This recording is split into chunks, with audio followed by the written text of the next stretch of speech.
So here we are down in the basement of the Adelphi for the Bodyguard, and we need to cram quite a bit of equipment in here as well. So I'll just give you a little walk round and show you what we're trying to achieve down here at the minute.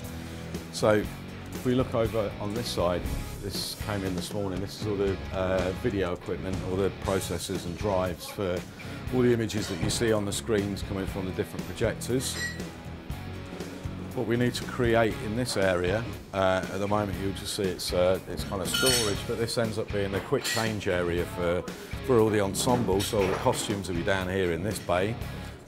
Between the beams over here, that becomes a crossover. And then underneath the scissor lifts down at the front, we need to create 2 band rooms. So we're building extra dressing rooms down in the basement. So we just walk a little bit further along. I'll show you underneath the stage here. So all the black steel work here we put in for the show. It basically holds the 2 scissor lifts that are rising and falling. They don't come all the way down into the basement. So this is the I-beams for that. We took out the house stage and stored that. Above you here is the Gearbox. There's a big track that runs up and down stage which propels several pieces of scenery, including the rather large bit that you see at the end of the show that I won't give anything away on at the minute. And there's a control for that. So we've got hydraulics, electronics and a lot of steel work, as you can see underneath this main bit. And if we walk a little bit further around the corner, you can just have a look. Just here, you can see all the hydraulic hoses that are coming off the end of the scissor lifts here. At the moment, we've just got a couple of safety clamps on because we've disconnected all the hydraulics and power to it, just to allow it not to move anywhere.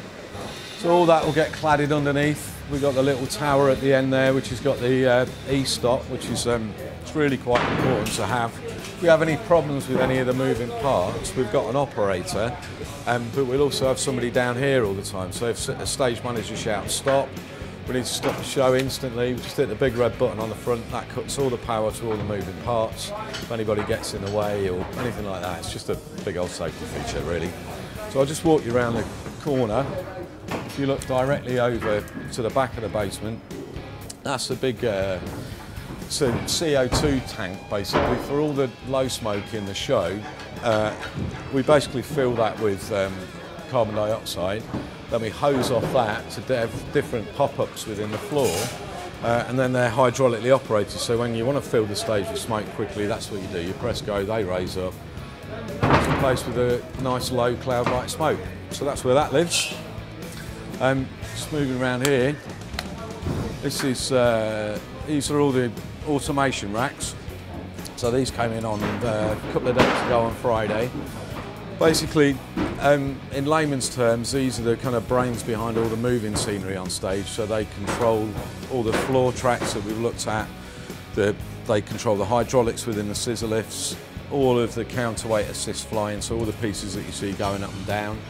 We can give them a speed and a position, so they always return to the same place, and every scene change then is repeated every single night in exactly the same way. That's all that lot down there, and then right at the back in here is this is the sound racks. So we cage all this lot in so nobody else can get in and this lot can't get out. And this is basically all the radio mic control, all the orchestra. All comes through here, so anything you hear basically gets processed through these amps. So you can see that you fill every available inch of the theatre with all the kit. It's like an iceberg, and 2/3 of it's down here and you never see it. So yeah, that's basically the basement.